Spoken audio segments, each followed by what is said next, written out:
Brady, how much are you? Obviously, it's lip service, right? They got to say that. They're not going to be like, wow, things are really tough without Aaron Rodgers. But how much are you buying into this? And are the Packers actually a contender in the NFC North?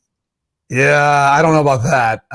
As far as buying into it, look, I think it's great to hear a wide receiver say this sort of thing. It gives you probably a lot more confidence. And Romeo Doubs, even though he did play a fair amount last year as a rookie, he was probably getting a lot of reps with Jordan Love, being that number two, and him probably getting a lot more one-on-ones, things like that with Jordan Love. So I'm sure they've got great chemistry and a good rapport with one another. But I just have a hard time feeling like you're going to get the same sort of production that you got from Aaron Rodgers. MVP winner, yeah.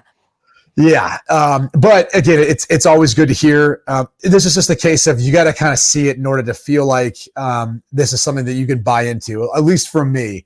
And in part two, because I don't know that they can really rely yet on Jordan Love to carry them. And I think the Packers could with Aaron Rodgers, especially at end of game, scenarios. And I know people will challenge that. They'll use some different playoff performances or whatever they wanted to debunk that. But the reality is every single person who says that about Aaron Rodgers would be so happy if he was their starting quarterback.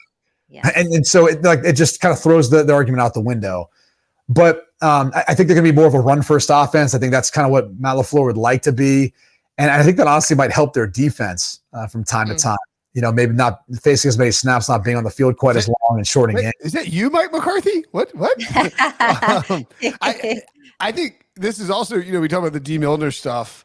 It's one of the tropes too. Like, what is he supposed to say? Well, we're screwed.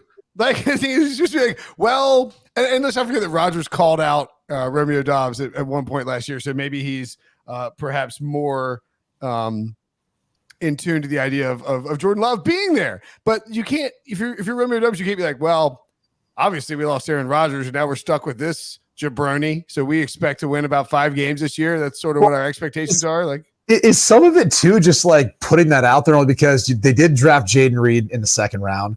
They did draft Dontavion Wicks and Grant Dubose in the 5th and 7th round, respectively. Obviously, Christian Watson's there.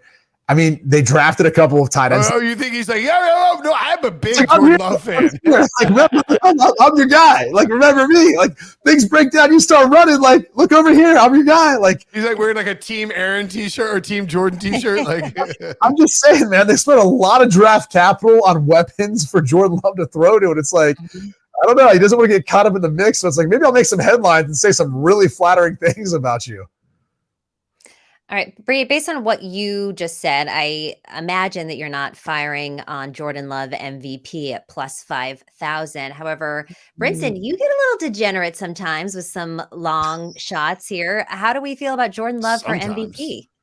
Yeah, I'm going to pass on Jordan Love for MVP, I think. I mean, it's what do we say? I mean, plus 5,000. So 500 to 1 or 50 to 1? 50 to 1?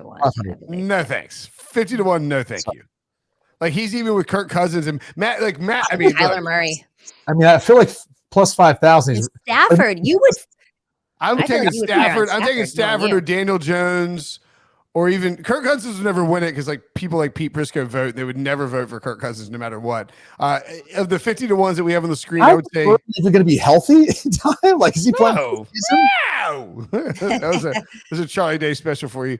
I would rank them 1, Matthew Stafford, 2, Daniel Jones, 3, Kirk Cousins, 4, Jordan Love, 5, Kyler Murray. Although, I mean, I guess Jordan Love could come out of nowhere and really surprise in this system, but they would need to, 1, they have to win the division, which is, I guess, is entirely possible. And then 2, he's just going to have to be, like better than Aaron Rodgers, or not better than Aaron Rodgers was. Like, you're talking about just the way that people perceive value. It would just be too tough. So I guess he would be in the mix of these like deeper guys I would throw on, but I'd have him above Kyler Murray, but I'm not really intrigued by that now.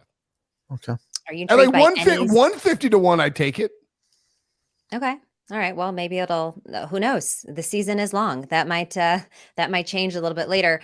When you look at Brinson, is there any Packers futures that you are interested in? Obviously, the Super Bowl is 50 to 1. That's not going to be it. Conference is pretty tough. Division plus 500. I mean, you got the Bears, you got the Vikings. The Vikings won the most single possession games in all of football last year. So you've got to think that maybe their record's going to change a little bit. Chicago, a lot of promise, but we don't necessarily know. They were the worst team in the NFL last year. Could the Packers surprise people? And is that maybe a bet you would make on the division at plus 500? Yeah, I'd be interested in that for sure. I think what's interesting about these division odds that you see here, right? So the Packers and the Bears have the exact same, and this speaks to what Brady was talking about with the AFC versus NFC, which we've been harping on this offseason. Packers and the Bears are both the same odds to win the Super Bowl, 50-1. Same odds to win the NFC, 22-1. The Packers are 5-1 to win the NFC North, and the Bears, are 3.5-1 to win the NFC North. That tells you that what that tells you is Vegas does not believe in either of these teams to do anything of meaning, but that they're not sure what's going to happen in this division. For my money, I would much rather have the Packers at 5-1 than the Bears at 3.5-1. I think we've seen some of Justin Fields, but we don't have a full idea of what he's going to be. The offensive line isn't very good. And, he's got Chase Claypool and DJ Moore now. Oh, everything's fine, I guess. The Packers have enough in the run game and a better defense. I think the Packers are a much better value, Brady, to win the division than the Bears with those odds. I don't know. I'm kind of feeling a little more momentum right now with the Bears, like they're building towards something. Either way, though, I wouldn't lay a bet on either of these teams. I'm saying if I'm picking between the two.